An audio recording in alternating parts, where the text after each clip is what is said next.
Welcome back to the Basil Breen Boombox. Take 7. Take 7. The dog, the microphones, everything's been going against us. But we're here now once again with another intro for Paddy Jobsman, Sean Breen, a.k.a. my brother. How are you getting on? Hello, everybody. First of all, it's an absolute honour and a privilege to be here. He barely made the list of people that were going to be on it. Notice. Yeah. So. After Daniel Crowe, I knew my next protocol would have to be Sean Breen. I keep an name. Yeah, Dan. Dan's he's a legit guest, like smooth as silk on the mic. Yeah, he is very smooth. He's done this a lot, though. He's done this a good few times, I imagine. He's been doing it for a while. As the Trap Chatterbox, we're always looking out for you there now. But, you know, this isn't our first step or foray into the L podcasting world, is it, Paddy? Or Sean? My name's Sean. I'm going to say Sean. No, it's not. We actually gave it a go, I think, probably 4 years ago. It was me, Paddy O'Leary, Dean Monks, and yours truly. And Gathered around like a little blue Yeti. Yeah, and I think we recorded 10 episodes and they're sitting on a Google Drive somewhere. We still have them, but we never released them because, well, we couldn't agree on a name. I think we had Packing It In. Packing It In was a good one. A great podcast name, and it's still available. It's because Paddy had a tendency to pack things in and let everyone know that he was packing it in. He's probably a bit different now. I haven't seen you in a while, Paddy. It was a beautiful line, though. It was such a great line. Yeah. It was a great way to just summarize the feeling of doing that. You know what I mean? And just letting go of whatever responsibility you have. Yeah, just pack it in. Just stop what you're doing and pack it in. It's liberating. It's very liberating. And the video, I think it was that video he did when he was in China and he's just walking down. Was he in China at the time? No, it was Connolly Station. Oh, it was Connolly Station. Where he uploaded an Instagram video or story where he just quit his job. He just had enough and he just said, I'm packing it in. And it was so raw. It was so real. So that's what we had that as a name, but I think the debate was that there was kind of negative connotations with packing it in. And you know, it was hard for us all to settle on that. And then I liked Harping On. Harping On's good. I thought Harping On was for me, it was the front runner. But, you know, it's really hard to get 4 people to agree on anything. Yeah. And then there wasn't only the name issue. It was like, there was the fear of, you know, putting yourself out there. Because it's, you know, it's a vulnerable place to be, just letting people in. 100%. And like, you know yourself when you talk to people, you ask them, would you come on my podcast? And even when you ask me, it's like you have an immediate fear. It's like, oh no, everyone's going to get an insight into who I am. And that's like scary. Am I able to speak? Am I able to keep the conversation going? And the first response to a lot of times I've asked is like, I'll do it, but you know, like it just I don't know if I'd be ready or whatever, and that's very understandable. And absolutely, because I've been doing this kind of thing for like, you know, just putting myself out there for a bit, and you can even see in the first video versus now, I'm a lot more looser and I'm a lot more aware of flow. I'm not perfect, but I'm definitely looser than when I first tried to sit here and record. You heard me actually try to record myself in the room, and I had to ask you actually. I was like, how do you just do it? How do you just sit there and record yourself? And because he's recording all these sorts of videos all day, every day. But this is different though. This is because it's unedited and it's like you only got one shot. Yeah. And once it's out, it's out. But it's a lot of it is to do with just the fear of what is this person and that person going to think of me, and you know. Taking your, we all do it. We take ourselves far too seriously, and it's the most cliche term ever, but it's like it holds true, and it holds us back as well. I think, because if we didn't care what other people thought, I think you should care what people think to some degree, especially if you respect them and love them, and they love you and respect you, and they have the best interests. It's okay. It's not like, I don't care what anyone. Of course, I care what people think. You know what I mean? If I didn't care, I wouldn't be putting things out into the public domain. So you can never be. It's disingenuous to say that you don't care what people think. Like, it's part of our human nature. But you can rise above that awareness, because there's aspects of caring what people think that are positive to know if you're going on the right track, but then there's aspects that are negative in that it'll hold you back from even stepping in to whatever it is that you want to be doing. Remember, we were talking to some lad and he was saying he wanted to do a course in carpentry or something like that, and he said he told one of his friends, and his first response was, why would you do that? Why would you do that? What's the point in doing that? You're too old, you're too this. But that's just someone's own idea. It's like that opinion, it only holds weight if you decide it holds weight, but it's literally just words most of the time. And you know, it is a balancing act though. It's like I care what you think about me, because you know, we support each other, we live with each other, so it's in both of our best interests that like we work together and we make each other better and we support each other. But at the same time, it's like, if I want to pursue something that is dear to my heart, then if I'm worried about what you're going to think about me because I'm pursuing what's meaningful to me, that's not good. But saying it's not good, it's like it's a natural instinct, and it's I think sometimes you have to you will go against the grain of what everyone thinks you should be doing though. Like for example, when you started with the Paddy Josman stuff, I was worried. I was like, the financial situation, and you were just like, I'm not like, forget about it. Remember, you were in the running for a job at the time, I think. Yeah. And you were just like, I'm not doing the job. I'm going all in on the Paddy. And I was like, you need. I was like trying to like be, you know, a concerned parent in a way. Yeah. You stepped into the father figure role. But you had to just say, I don't care. Like, it's not. And then I just had to be like, I think, you know, you have to stick by your guns in a way. Exactly, yeah. But funny enough, we had a conversation around that where I was saying, okay, I'm going to start building websites instead, because I had done that before and that was like a safer path. But you were like, oh, you have all this knowledge in, you know, helping job seekers and helping people with their career.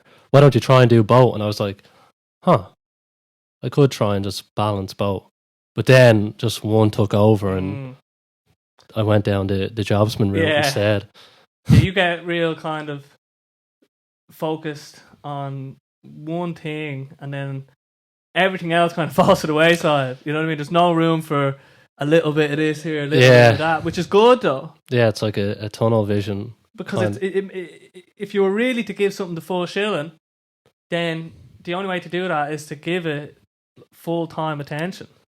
Yeah, and it's like if you are going all in on something, it's like you have to sacrifice many different things, and you know, people will tell you, a lot of people close to you will tell you that there's something wrong with you. For example, one like not blowback, but feedback that I get from the pursuit I'm on right now is that, like, you need to get yourself a girlfriend. You haven't had a girlfriend in a very long time. You're not, like, you know, it's unhealthy to not be with a woman and things like that. And you start to go, maybe they have a point. But at the same time, if you're going all in on something, it's like, I wouldn't be able to commit. Yeah. Or give what I'd want to give to a woman if I'm trying to build, like, you know, my ultimate goal. So it's like, I'd find it hard to really balance those two things. So rather than like not give it the full shilling, just focus on one thing and then get it to the point where you're satisfied with it, and then start to let other things into your life. That's just my approach. That's what works for me. Other people can balance it. It's definitely a balancing act, but for me, it's I find it very difficult. Yeah, I feel I've many little pursuits, and I just real kind of, I get energized by, you know, the prospects in one domain, and I get real into it.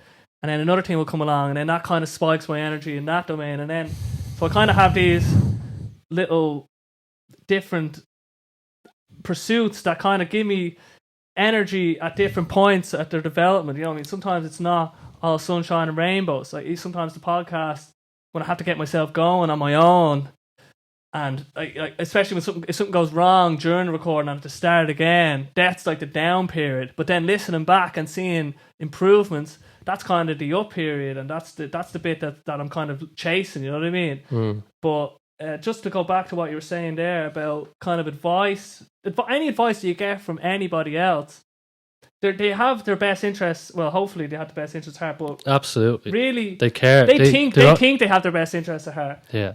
But any advice that you give anybody is advice that they're giving to themselves.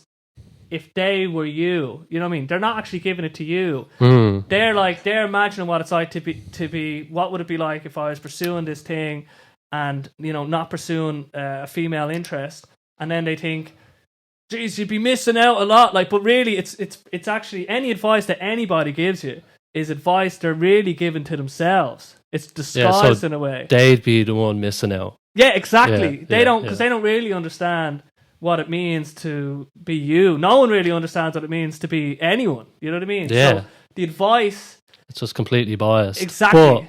But it's coming from a place of love. Like they care, they want the best for you. They're only saying it because they care about you, and I understand that. And I mean, we all do it. Like 100%. We're advice machines. Yeah, especially men. Yeah, it's I find though, if you try and tell someone what to do, you're just a lot of times will be met with resistance. So a good approach is to try and ask questions that might. It's like inception level shit. It's like try and plant the seed by asking questions that might trigger a certain idea that you think might be good for the person. Yeah, I mean that's as good as you can do.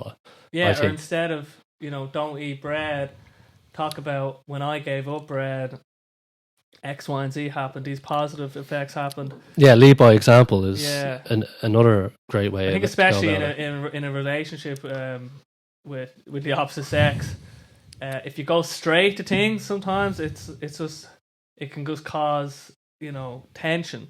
But if you try speaking it, because if you speak about a problem that someone might be having in terms of, oh, this is what I did, and this is what helped me, without kind of saying you should do this, because by saying you should do this, I think men can do it with each other and it's not as visceral or whatever, but there's an inherent kind of judgment in saying this is what I think you should do. You know what I mean? Because I don't think you're doing X, Y, I don't think you're doing this right, so therefore I'm stepping in to say this is what I think you should do, which it might sound worse than what it actually is though when it actually happens. But it's just like you want to help, but you have to be careful of how the message is traveling, and you have to, if you're aware of that, then you can better inset people's minds in a way.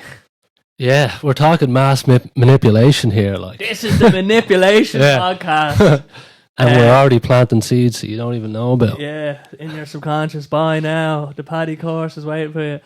But actually, another regret that I have on some advice that I gave you was I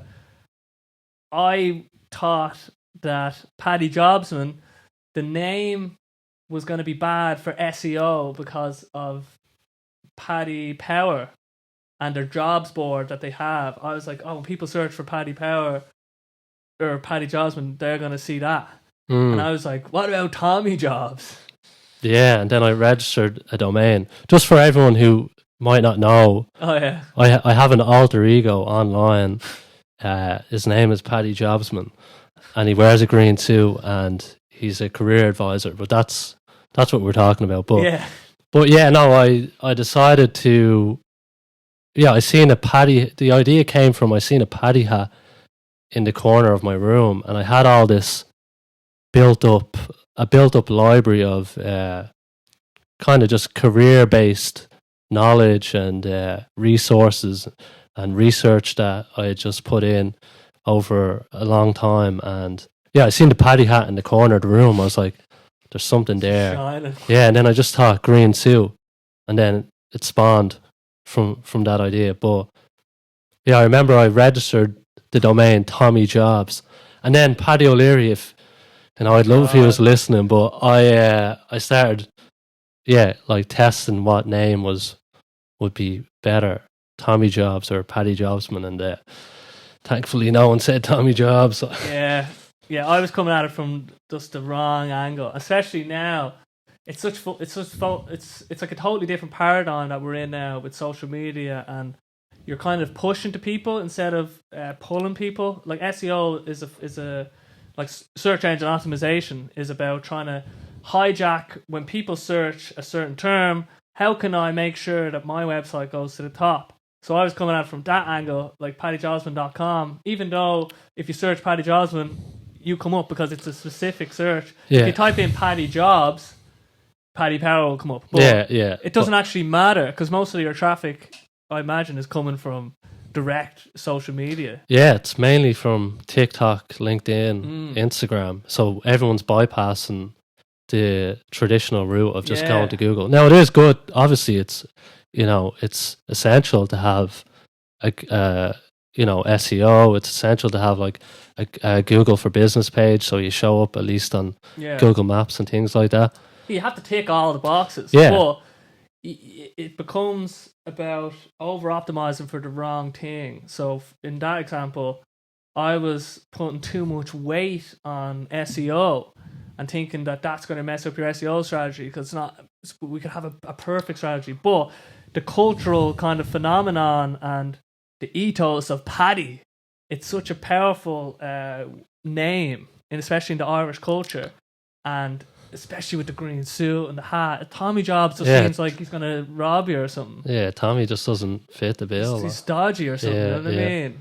But Paddy's a legit. Yeah. You know what I mean? Paddy's like a bit of crack. He'll sort you out. He's an operator. Yeah. And then you got your green suit off some Irish website. So I wear a green suit and a Paddy hat at work, basically. I was kind of hoping you would wear. No, anyways. yeah, I thought about it. You can come as Paddy Johnson next time. But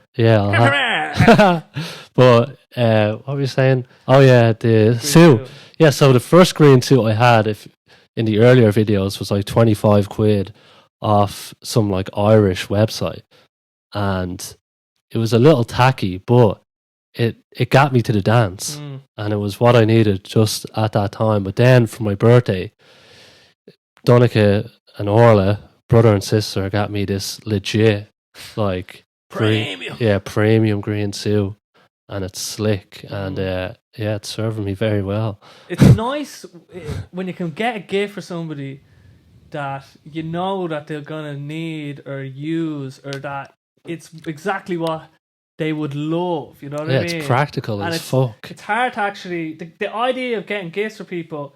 People think, it's just it's like filler. Like Christmas is a time for just buying trivial gifts or whatever. But if you really take the act of buying a gift seriously, you have to contemplate the other person in who you're buying the gift for at a real deep fundamental level, and you have to try and think, I know this person, and if I do really know them, then I should be able to figure out what they would need. Now obviously it was very obvious in that case, you know what I mean? But there's something to be said about having to contemplate, what would this person need?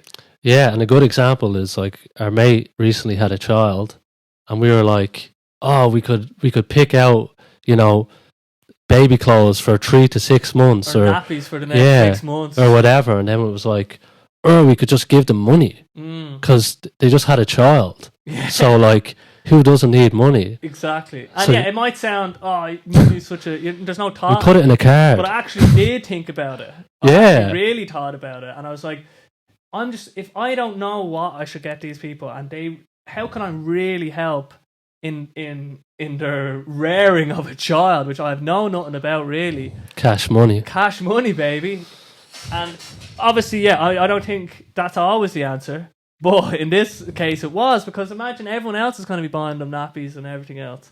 Yeah. And they were happy, I hope, I told them they could only use it on baby stuff, but Callum Bonnie, baby. Yeah.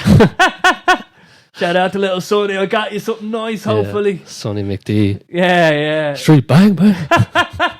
That's the other thing as well. Well, for us, with as men getting older, we don't have to worry about, there's not as much pressure, and I think that's why I'm kind of not. I'm in my head.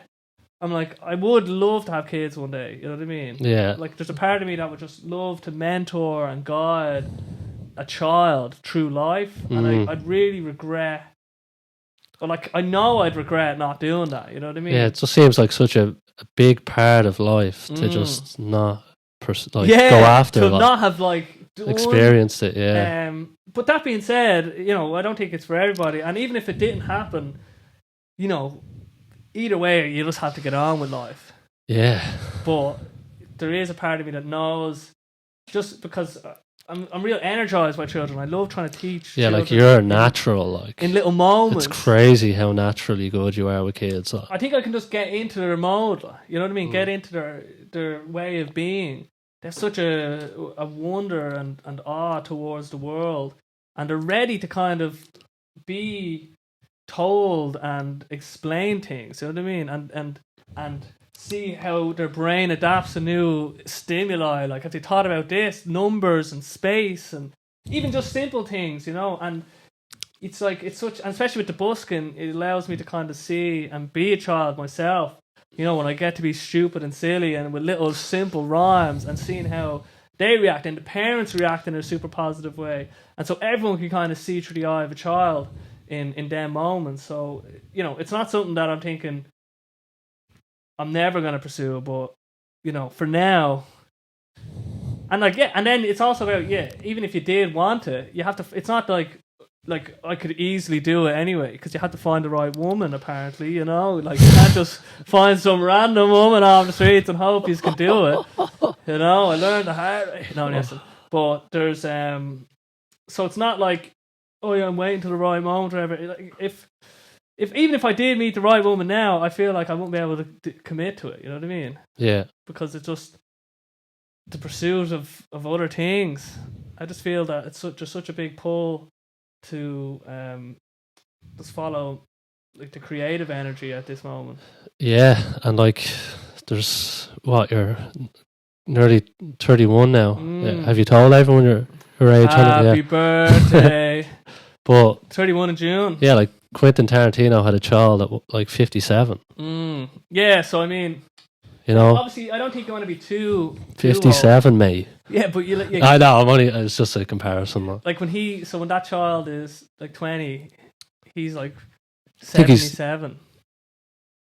You know what I mean? And then I think the bigger the gap, it's like your habits and ideas about the world are kind of long gone, and you're trying to raise a child in an age that you're not really in. You know what I mean? I was listening to Andre 3000 talk about how hip hop, in a way, to be a hip hop artist in the moment, in what the cultural moment, whatever that is, you have to know the terminology, the words, the lingo, and eventually you're not hip anymore. Your words and lingo and understandings about what is current and now become different. You know what I mean? So I think that's a danger. You can see it even with Dad. You know what I mean? We had different views on the world. And I don't think any parent will ever understand their child fully and what they're going through. You know what I mean? Yeah. There's always an aspect of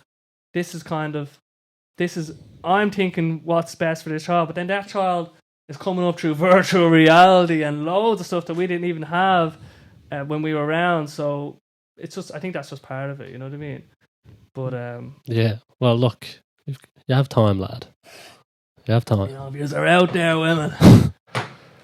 No, wait for me. But then on their end, they can't really be waiting around, But look, I don't want to dwell on this. Yeah, I think you touched on this in the last one. Yeah, I keep touching on it. It's just because Carl came up.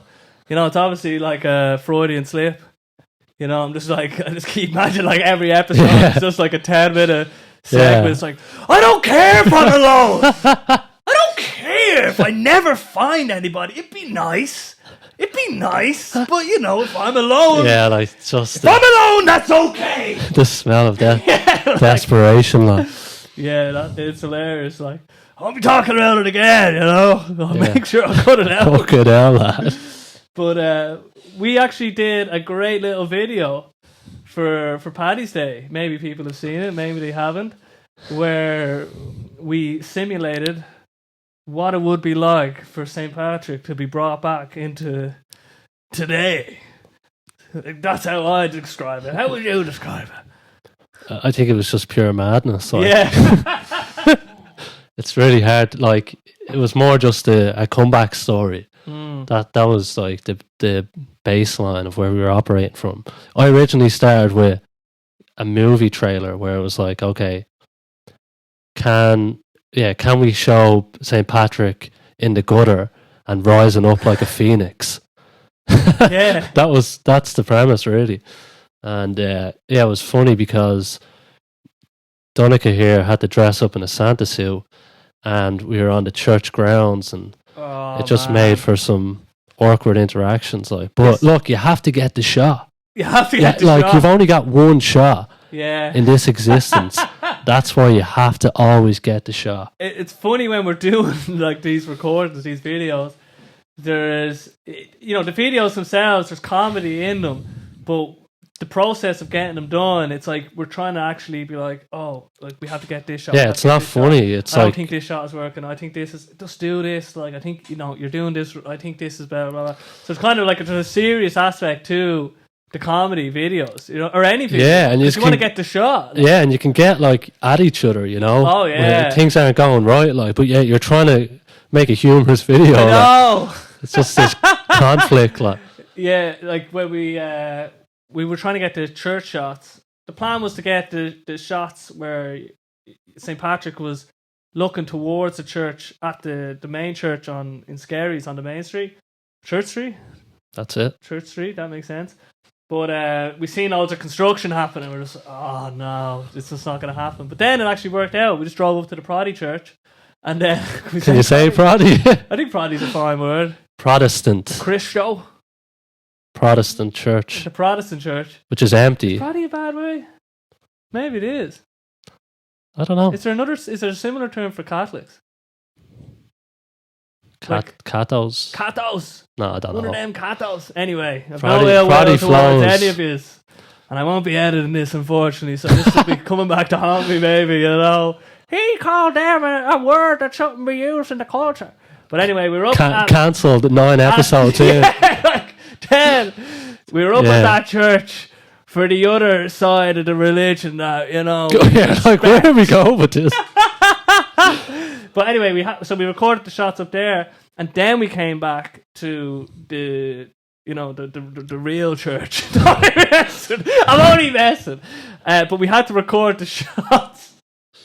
We had to record the shots where we were opening the door of that church. Yeah, because one of the scenes is St. Patrick returns to the church, and as he goes to open the door, Santa Claus comes out. That was the curveball. And while we were trying to get the shot on one side, there was a woman inside the door, like sitting down the alley, that could see Donica. It was terrible, right? I wasn't dressed in full suit at this time. You had half a Santa suit on. I walked into in March. Yeah, to see what it was like. And there was a woman staring at me, and she was obviously praying. And I just felt terrible because, we're here trying to get a video, a comedy video, especially. And it felt like I was, we're kind of taking the piss out of her moment that she was having, sitting down and praying. Now I know it wasn't. Yeah, it's like it's a very what's the word? There's a juxtaposition or cognitive dissonance between these two things. You know what I mean? Yeah, they're kind of they're not parallel. You know what I mean? They're kind of at like right angles to each other. Yeah. Asymmetrical. I don't know. I know what you're trying to say.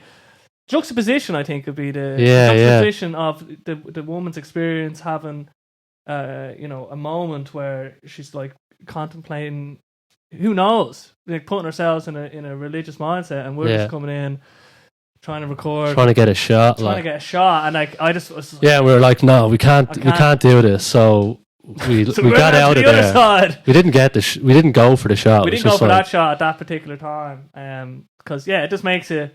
You never want to be disrespecting anybody or stepping on people's toes or making them feel belittled or lesser, you know what I mean? Yeah. And there was just something in that moment that made me just think, this just makes me feel wrong. But we had good intentions, and I think that's another aspect of our view on like what the church, what the building is versus someone else's. You know what I mean? Like we're just thinking, oh yeah, the door. We can use the door and come in and out. You know what I mean? Yeah. So we went around the other side, and there was no one there. Change into Santa suit, but as long as no one was her, we got that sweet shot. We got the shot, and it was actually the first time we kind of ventured into the town to do a video. Yeah, it was. We have done them different. Outside. The funny scene actually was on the beach when we were. Well, I was screaming, like, you're supposed to fix this. And then, sorry. Yeah, you're going to say it. In the water. Yeah, we actually seen someone who we know kind of come just a few minutes after, like, I was just screaming, you're supposed to fix it. Yeah. I was deranged, but if people, that's another thing that makes you a bit more bulletproof as well in the world. Just going out, and the idea of recording yourself out in public, it makes you feel a bit uncomfortable.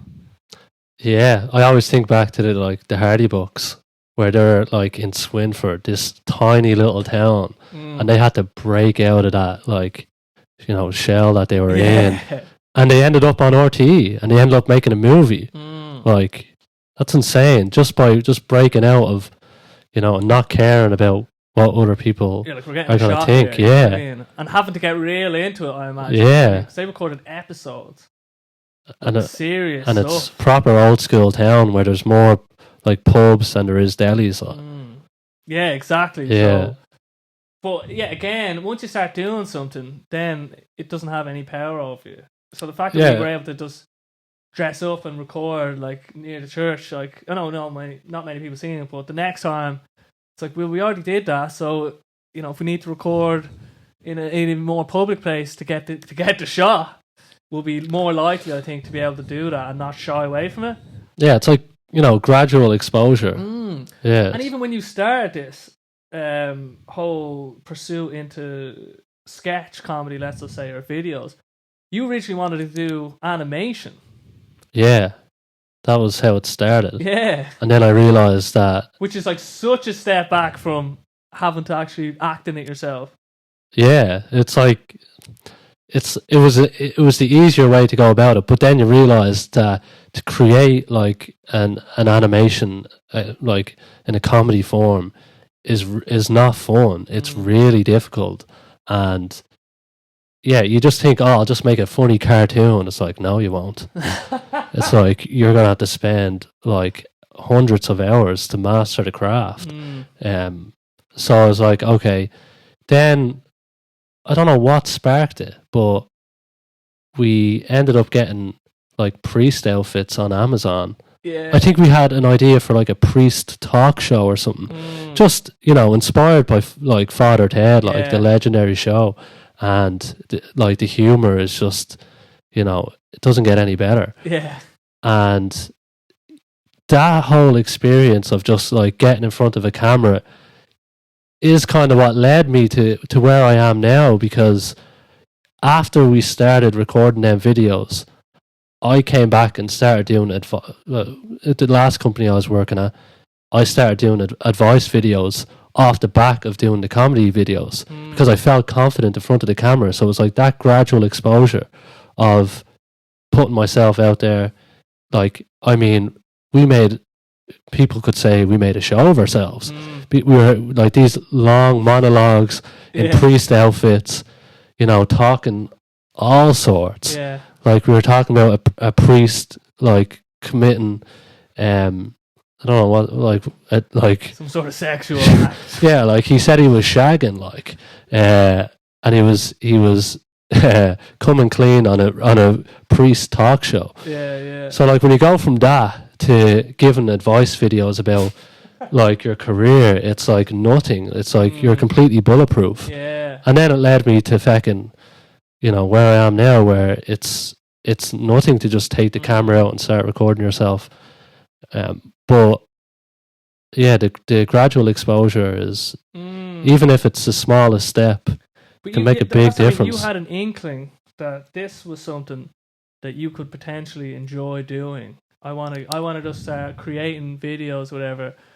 And you pursued it. And your first step was to, okay, if I'm going to do this, I could do animated video or whatever. So then you looked into that. Yeah, because I had never been in front of a camera before. Exactly. And then when you realised that, I was like, all right, that's going to be too much effort. What if we got a green screen to make... Because it was about the scene. Yeah. Then I think slowly you realise that it's more about the content in a way. You know what I mean? Like if you can pull off a good... Like the last video that we did, like Sean does all the editing and stuff, you know what I mean? All the little bells and whistles, the music, the shots, the colour grading, which is... Basically, how would you describe color? You're just trying to make a cinematic feel. Yeah. And then just making it more quick and snappy, like the beat of the video to keep people kind of interested. You know what I mean? You can't just be... It depends on what the type of content is. You know what I mean? But for this kind of short form comedy, you need to keep the scene kind of progressing in a way. Yeah. You need to keep things moving to capture their attention. But that's, I have this like internal struggle now where it's like I love comedy and I want to pursue that. I love the act of like, putting the scenes together, and then, even if it takes 10, 12 hours to make an edit for fucking a 45-second video. Yeah. It's like the whole process is enjoyable. It's like you're not looking at the clock. It's just great crack. And it's all coming together. Yeah, but again, you need to be able to support yourself financially. Yeah. So it's like if I spent all my time pursuing the comedy, who knows what might happen with that. But in the short term, I'm fucked. Yeah. If I was to just go all in on that. So it's a balancing act of trying to, I wouldn't call it a day job of what I do. It's like I do enjoy helping people with careers, like that's very fulfilling. But at the same time, trying to find time for what I'm truly passionate about, which is, creating these sketches and putting them together and fundamentally trying to bring joy to people. Because it's not that escapes are good, but when I watch a really well put together video and I laugh and I come back to it months later again and again and again, and it can just bring, and then I share it with you, I share it with my sister Orla, and we're all just loving it, and it's just like there's something magical about that. And if I'm able to create them moments for other people, I don't know, I don't think there's anything more impactful I can do. But even for yourself as well, though, like the end product is making you laugh. You thought the idea was something that we thought was funny. Let's say anything that we pursue in that form, and when you start feeling good about what you're gonna do, then it's like it pulls you through it because that you feel it's a good idea at least. And like the whole process, you're full of adrenaline. You're buzzing. You're like, oh, and then I'm putting the edit together, and I'm calling. Do people call you Dunica? Like I'm calling you Dunica the whole way through. Call me whatever they want. His real name's Dunica. You call whatever. Like most people call me TK, and I don't even have that anywhere anymore. But that's like it's like a private joke or something. You know what I mean? Like only the real people know TK. Basil. No one's calls me Basil except for people who I've introduced myself to in the form that like I've taken in the last year. I think it's only been last February. Yeah. But what I'm trying to say is that when I'm calling you down to like look at the progress or what do you think of this bit, give me your feedback. It's like there's an excitement in the air when you're like running down the stairs, and I'm like, oh shit, here we go. Like so that whole it's like it's a really enjoyable pursuit. Like especially if you have someone to show someone and like they're really into it. Yeah, and then the humor is identical as well. Yeah. Oh, with the humor, because we love humor. You know what I mean? We're raised on humor. Like South Park, I think, had a massive impact that we probably not even that aware. Yeah, aware of. We were watching it at like 8 or something on television in our room, and then obviously Grand Theft Auto, all these stuff that it's kind of an interesting point to think these things were not made for children, but the lessons, especially South Park, you might look at South Park and you might think, oh, it's just a stupid little animated show that's just baseless kind of humor. But the storytelling in South Park is something else, and their ability to look at all points of view. They always try to give a well-rounded view of whatever the topic is, and the comedy as well. And it's not, and the story progresses. You know what I mean? And it has beats to it. You know what I mean? This happens, and you're moving forward, and and then it used to end with, "I've learned something today" with Kyle. Yeah, and and like it was kind of funny, but there's a deeper aspect, and you can see now, they've gone on to do things like the Book of Mourne, which has won Tony Awards, and there's a depth to what they're doing. You know what I mean? Yeah. It's not like, I don't want to be hating on Family Guy either, but I'm just saying, for us, it was South Park that kind of, I think, shaped my humor and what I enjoy about humor. Yeah. I'd say I throw Father Ted in there as well, because it was always on. Scrubs. The Office. Yeah. There was loads, but I think South Park was like the early, like one of the early. Yeah. And even the Grand Theft Autos, like San Andreas. But imagine you had a child now, right? Or like not a child, but an 8-year-old or 12-year-old. There's a part of me that thinks I wouldn't want to shun. I want to hide them. It's not a bad thing. Exactly. Just because there's language, like, bad language and concepts that it might seem. Now, I think there has to be some sort of line. But the same things I wouldn't subject adults to, I wouldn't subject kids to. Like videos of people getting murdered or people getting beheaded. And I'd really try to keep my children from porn. Yeah, but I think if you create all these rules, you're going to create, like, it's like what we said earlier. It's like if you tell someone what to do, it's like a lot of times they'll resist and they might just do the opposite. Especially with children, you'll find that they just won't listen if you tell them what to do. So it's like, it's more about, I don't know, I found with our Father who art in heaven, hallowed be thy name. Yeah. He placed so much trust in us and so much faith to just go, I believe in you, and I think you'll make the best decision. And I don't know, I felt that by him placing his trust in us, it's like I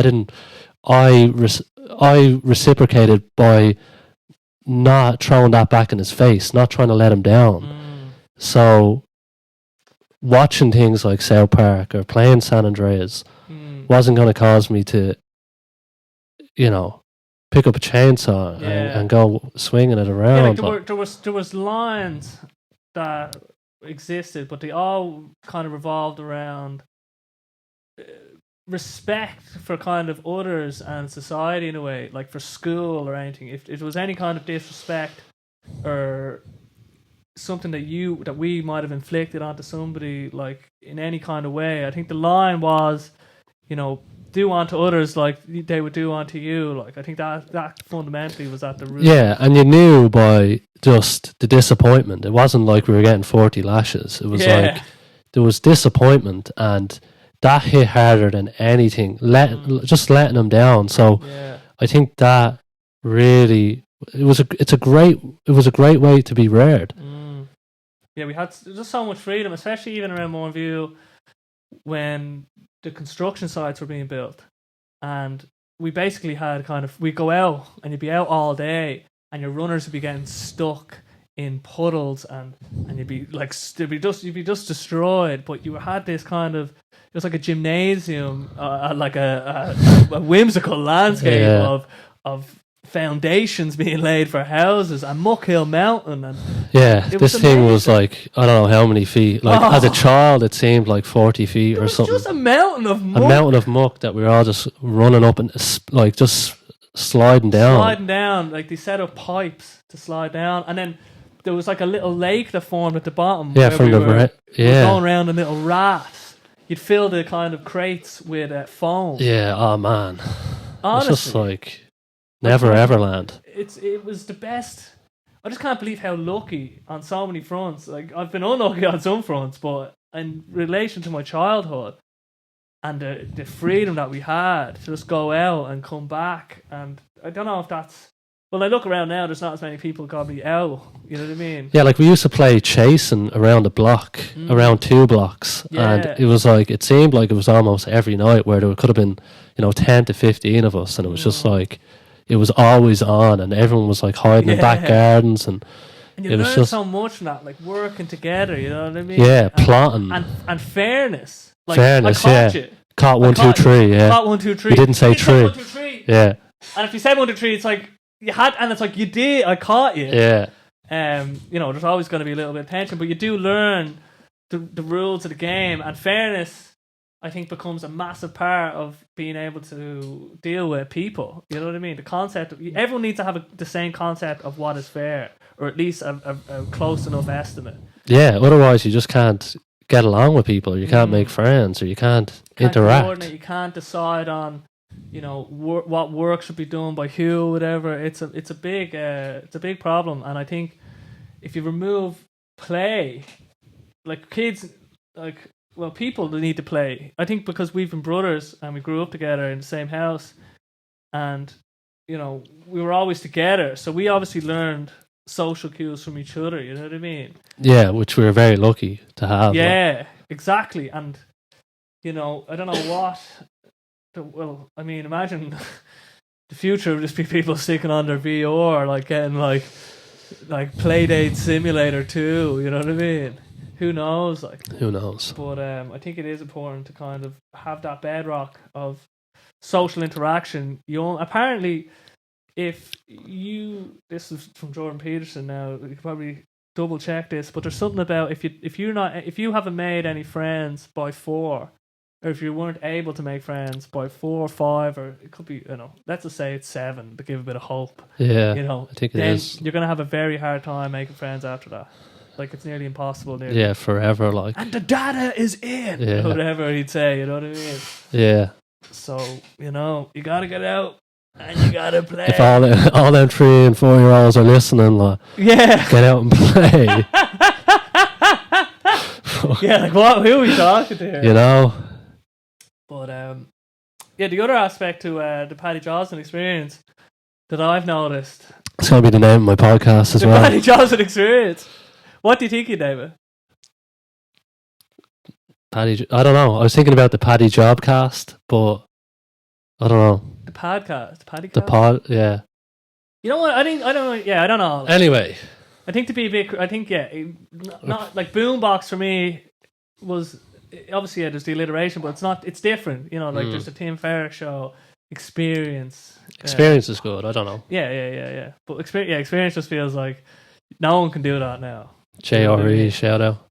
But yeah, what I was going to say is just the impact that you're having on like the local community, even, and never mind the community that exists online outside of our circle of immediate influence. But you've helped so many people that have just heard you do the CVs, don't you? And then people come to you, and then you polish them up. You know what I mean? And then you send them out, and then things work out. It seems. Yeah, it's great when people, are getting to where they want to go, or they're getting closer to where they want to go just by, accessing certain information. I'm almost just like trying to point them, just go that way. It's like that's a good direction for what you want. I remember the first time I ever got it might have been 2018, 2019. I met a guy in the smoking area in Ollie's in Skerries, and I had published a blog about how to get a salary raise.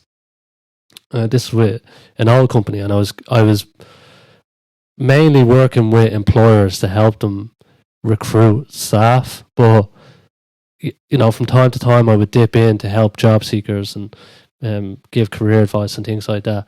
And then I remember he just goes, I went through that article and I ended up getting, I don't know how much of a raise it was, but it was substantial at the time. And he was like, I just followed the guidelines you put out in the blog, and I was like, I didn't even know anyone read it. I was like, that's class. And I remember that feeling, of just helping someone better themselves. I was like, that's fucking fulfilling, like really fulfilling.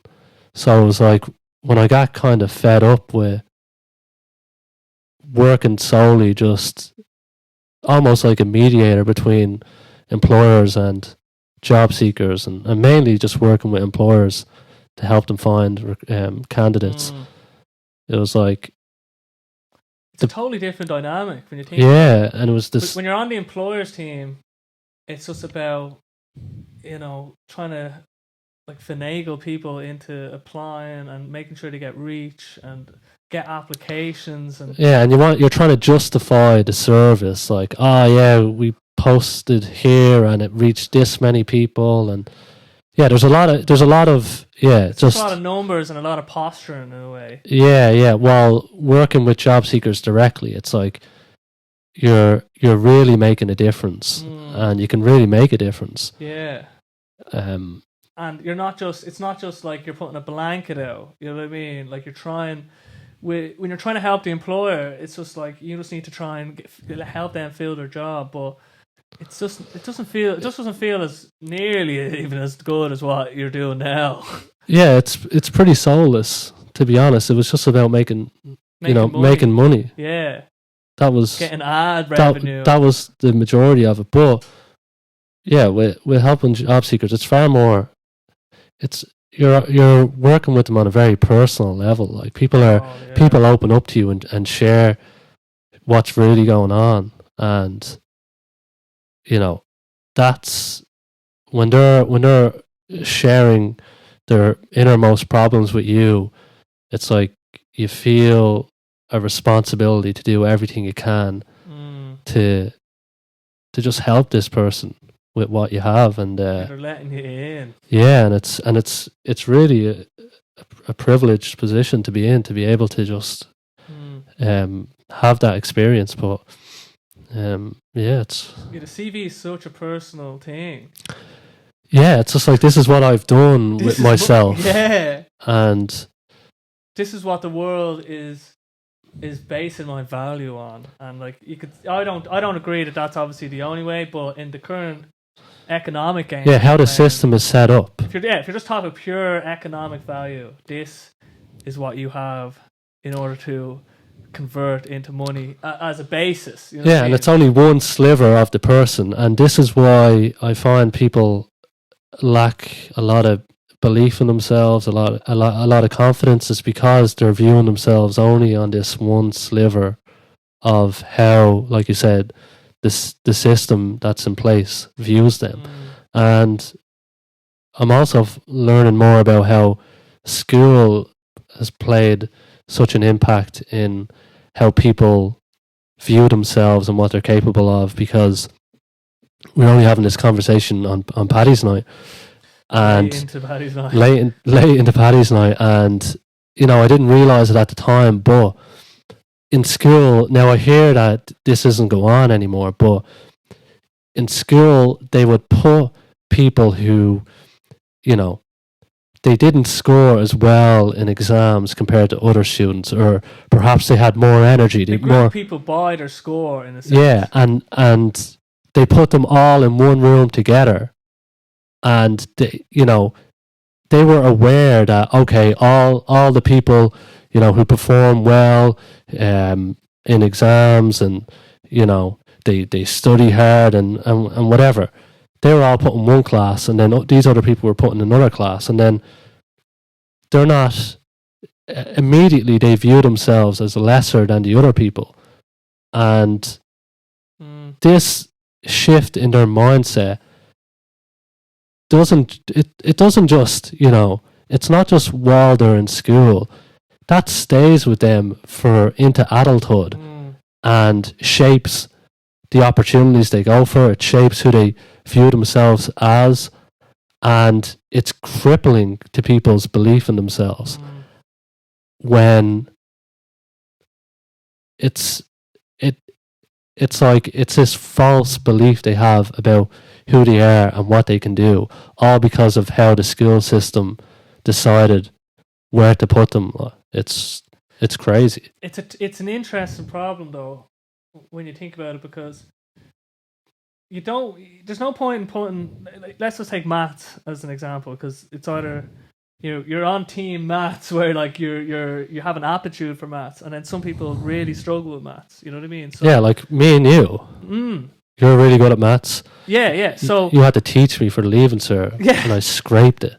So if you were like, let's say you're in a class where the maths, like it's higher level maths, for example, or whatever, then there's no point in you being in that class. You know what I mean? And I'm not saying I think there's a fundamental kind of problem with school in its essence, in that it is only kind of graded on these kind of maths, English, blah blah, and that's the only measurement system. But I'm saying that there is a kind of a difficult problem in sort of putting people in classes, in that it's probably worse for someone who's not capable in a given domain to be put in a place where they're expected to be just as good in a way. Oh yeah, like that makes perfect sense. But there's definitely other ways to do it. One example is the Steiner communities in Germany, where they basically give the school children free will to pursue whatever they're interested in.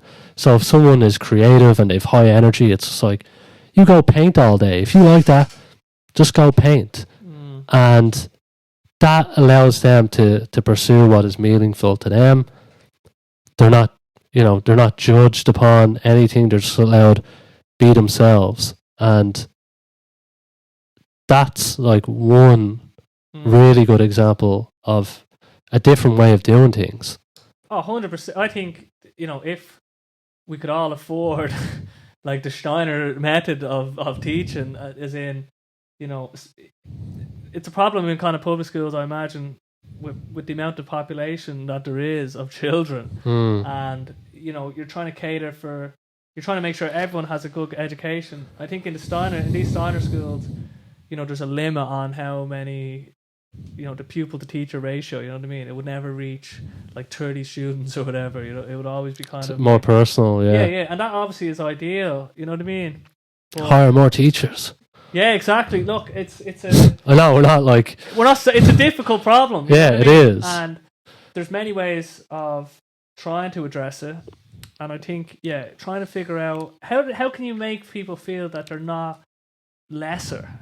Yeah. You know what I mean? Because there was that sense of, like, everyone is aware of what hierarchies they fit into, right? Social hierarchies and any other constructed hierarchies that are around us at a kind of fundamentally deep level. And it's not, we all know what the lowest class was, and we had an inkling of what the best class was, and we knew where we were sitting in it. And that there's a part of that that's like inherent to just existing, that we are just gonna, we're gonna be at a particular rung in whatever it is. But how do we make it so that there's more ways of being measured? Because in the school system and domain, the way people are measured is just one way of doing it. And it's not measuring people on other aspects of their life, and not trying to show them that there are other paths to existing as a member of society on this planet. You know what I mean? It doesn't have to just be your ability to study and aptitude for maths and situation at home. You know what I mean? Is there a productive environment at home, or when you get home, is it just chaos? No one really gives a shit about you. Like that, your home environment.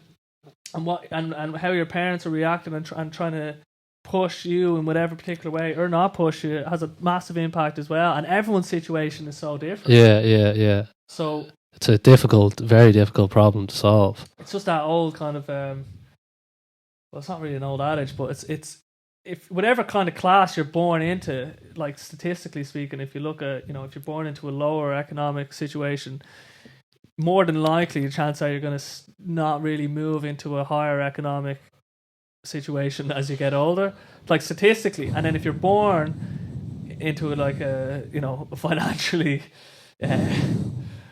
wealthy like family, then you're gonna kind of you're gonna be grand. You're gonna probably stay around there. So people take for granted that, you know, if you're born rich, you might feel. I've seen disdain for, you know, in other people, for people of lower like economic standing or whatever, just because, you know, they perceive themselves as better, or, you know, these people are scum or whatever. But they don't understand that, like, they just got lucky, like they just got a good throw of the dice. Yeah. That is just completely missing, I think. Yeah, it's if the real issue with anyone, you know, not going after what they want, or feeling like they can't go after what they want is really what they tell themselves and what they've told themselves for years, and that pretty much has everything to do with, you know, your environment and your experiences. So what we talked about in school, it's like you said, if you're in what you'd refer to as like the lower standing classes, it's like that belief system is permanently part of you for most people. Like you said, you stick in the low income threshold for the majority, if not your whole life. Now there obviously are outliers who can break through that, and there will always be outliers, but for the majority, it really comes back to self-belief. And it's like these are all just perceptions we have about what we can go for. Can we go for this? No, I can't, because I'm not good at this. Then I'm not going to go for it. Rather than the opposite, saying, hell yeah, I can do this. Why can't I? And then suddenly you spot opportunities. You have blinders on where all you see is opportunity. Yeah. So if that problem could be fixed, is how people talk to themselves, and how do they, what is that self-talk? If they could change just how they speak to themselves on a daily basis, because the actions you take are based on the loops that you've been telling yourself for years and years, and they turn into beliefs, and then it's autopilot. You don't even question them anymore. They're just who you were and what you were, and you can't break out of that pattern unless you become aware and you start to you start to play a different tape.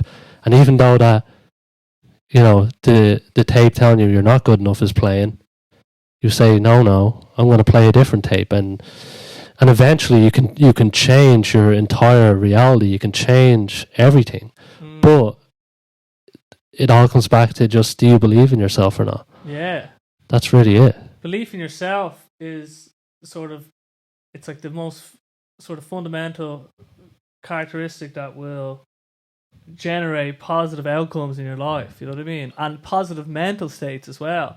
Yeah. If things aren't going well, or as they won't always be going well, if you just think, why bother, like, I'm never going to achieve anything in X domain, or there's no point, people like me, all this stuff, I'm too old, like all this like stuff that we just let kind of stop us from, you know, getting into things or pursuing anything. It all comes down to, if you believe in yourself, then you're like a supporter of you in a way. Imagine you were outside of yourself. The way you support a football team or someone on X Factor or someone that you enjoy. I'm trying to like bridge the gap, you know, football, X Factor, you know, we don't know who's be watching. But if you can see yourself as, you know, like Jordan Peterson says, someone that you care for. Like when your pet gets sick, you'll buy veterinarian supplies and medical stuff, you know. Yeah, you're more likely, because you care about it. But if you believe in yourself, I think, and there's something about believing in yourself though that is that roasts people up the wrong way. You know what I mean? Like, for example, Kanye West, he takes it to a whole other level. You know what I mean? He's like, I am a god. He's the epitome of self-belief. 100% self-belief. Imagine if he was outside of himself though, and he was like, this lad is the best of all time. Yeah. He is a god. Think of like how people treat like Cristiano Ronaldo. Exactly. You don't care if someone else was saying he's a god, he is the best that ever did it. But if he was like, I'm a god, I'm the best that ever did it, it's like, it ropes people up the wrong way. Yeah, because it's like a reflection of there's something I can't really put my finger on it, but it seems like it's reflecting back to the person back in a way. If it's not someone else saying it, if it's not external, then there's something I can't. Or maybe we'll get into. Yeah, well, it like to people, it's like arrogance, and people don't like arrogant people. Yeah, exactly. I think that's probably it. Because arrogance, everyone like humble's nice as well. You know what I mean? Like being humble, but sometimes, you can hear some brilliant people like Lex Friedman, who is like an MIT scientist, kind of try and say, he's just an ordinary guy. Just a regular Joe working his 9 to 5. He's a doctorate. He's different. He's got different DNA. He's different. And it's okay to be like, he wouldn't call himself an expert in anything. He's like, man, you have to be an expert in something. Otherwise, what is an expert? You know what I mean? And it's okay to say that I think I'm good in a certain domain. This is what I think I'm doing well. This is what I think I'm not doing well. This is what I've improved on. But if you're self-aware, then you know where you stand with yourself and where you stand with what your abilities are. And you're going to find that some things you do better than others. And it's okay to be like, I think if I pursue this, I know what I'm capable of, and I believe myself, but I know it'll take time or whatever.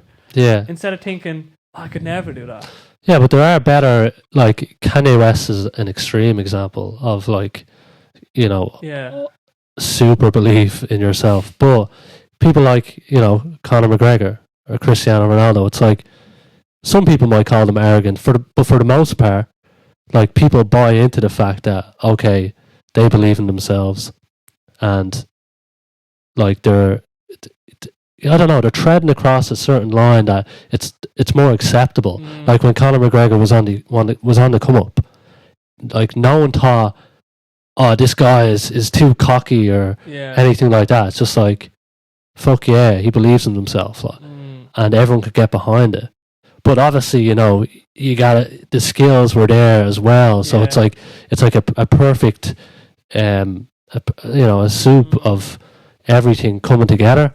Yeah, it's like the domain. It's a fighting. It's like, if you're saying you're the best ever and you're knocking people out, it's real kind of explicit. It's musical endeavors, or Kanye will claim, he's like the Michael Jackson of footwear or something. You know what I mean? Unproven territory. It's more subjective, but I think he is a genius. You know what I mean? Like if anyone can be classified as a genius, especially after watching his 3-part documentary on Netflix. Yeah. But the point that we're getting at is that the tape that's playing in your head is very important in how your life will turn out or how you perceive your life. You know what I mean? It's not even about if you will even achieve anything of worth or whatever, but if you're of the mindset that you're pushing yourself and you're a fan of yourself, you know what I mean? Going back to Kanye just for a second, because it's a really good quote. Someone walked into his house and they seen a big kind of picture on his house, or of him, and he was like, "What? You have a picture of yourself?" And it's just like, if you don't cheer for yourself, then no one will. You know what I mean? Yeah. And it's so true. You know what I mean? You have to be cheering for yourself a bit, and you have to kind of have your own back before kind of anyone else will. You know what I mean? Yeah, and I'm seeing it more and more where I'm working with especially high level people, like director level professionals who have been in the game 25, 30 years. They've put in far more than their 10,000 hours. Like they've mastered their craft, and they get to a point in their career where they've lost confidence in themselves and they have to go find a job, and suddenly they're in uncharted territory and they're not sure of themselves, but yeah, they're absolute wizards when it comes to doing their job. And it's like, it's really hard to understand how they can be so good in one domain but yeah, sell themselves short in another. It's and I don't know where it comes from, because they're so sure of themselves in one line of work and yet so unsure of themselves in other line of work. It's just a strange kind of phenomenon that you can feel adequate in certain things, but yet even though it's clear on a CV, you have to. It's like the Dunning-Kruger effect. The more you know, the more you realize that you don't know as well. So there is that aspect, and then I think it's when you can compare yourself against the greatest people that have ever lived.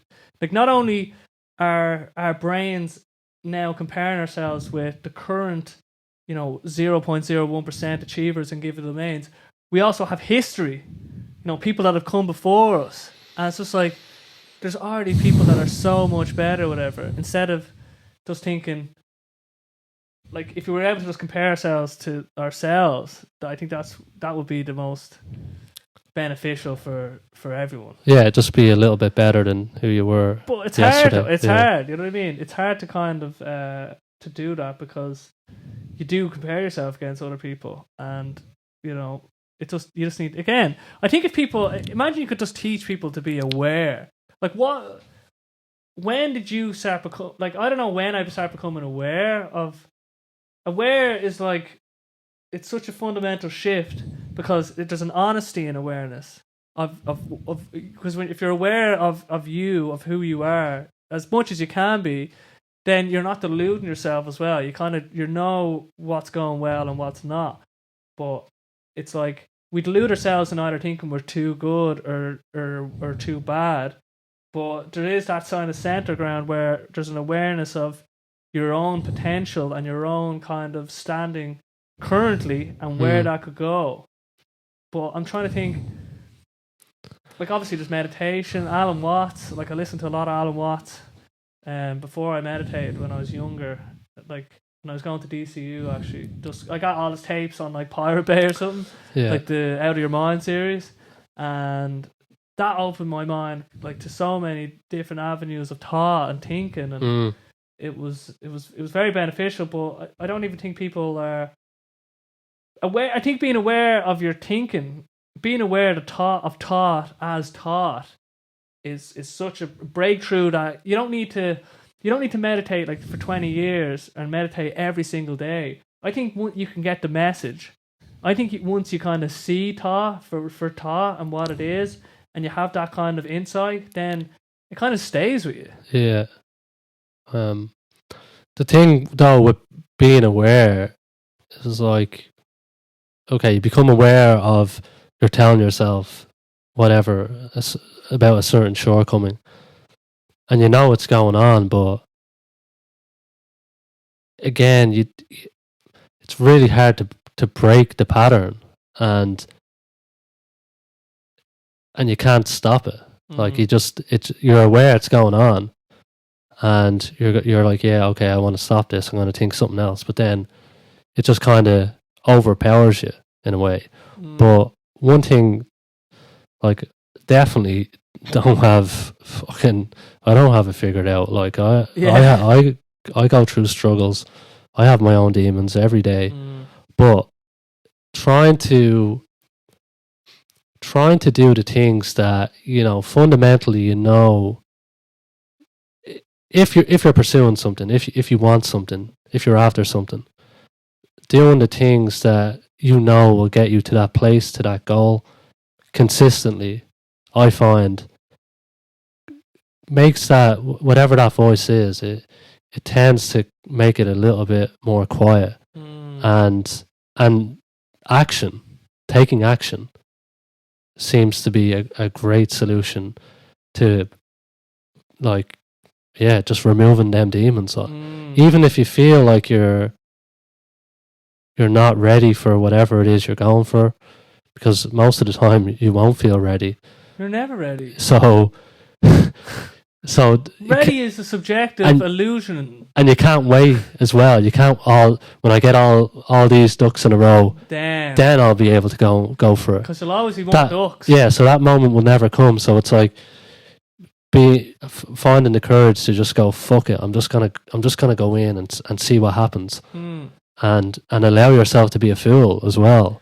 I think courage is the most important thing in what you're saying, because you need to show courage in the face of, options and possible actions to actually do them things. You know what I mean? Courage, like being brave, like the hero's journey, is something that can be as small as, going to an open mic for me was. You know what I mean? Actually, that the building up the courage, because for me it was a difficult kind of thing to do, but everyone kind of has them pursuits.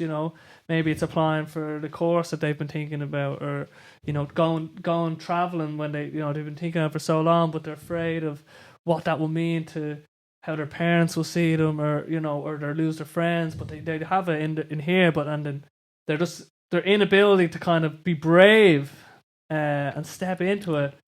So I think if you could, like, awareness, and then the courage though is earned in a way, because action, like, let's say if you do something that, like, you're not gonna, you don't have to go out, right, and slay a lion straight away, right? What if you set up a little mouse trap but you catch a mouse or something? You know what I mean? And if you can show yourself that you can do it in a little bit, in that little avenue, you caught a mouse, Jesus, who knows what else you could do? Maybe you could work your way to catch a seagull or something. You know what I mean? Yeah. Just small steps, like small steps. Like this podcast, we're stepping out into the unknown. Once again, we're like an hour and 16 minutes in. So, I think we're reaching. Yeah, like we can do this again. Like, like I'm only. This is where I work from. So. Yeah, this is actually Sean's desk here. Just knock on the door. Like. The Paddy Express is always pulling into some station, and we'll get me on your own thing, when you get it going. Yeah. We'll see who else we can get on. Monksy, if you're here. Probably not. Paddy O'Leary's definitely not here now. He'd be unreal though. Inquire within. I know. Eventually, I think when he's ready. No, I just mean in general, like people. Oh. Anyone. I'll get Dan. Dan will be good, Yeah. He'll be like. He's ready. Yeah, but yeah. Anything else you want to get in, or? No, that was enjoyable. We did it. Hopefully, it's all recorded. All the audio is going to be fine. And we got you like so on the Boombox.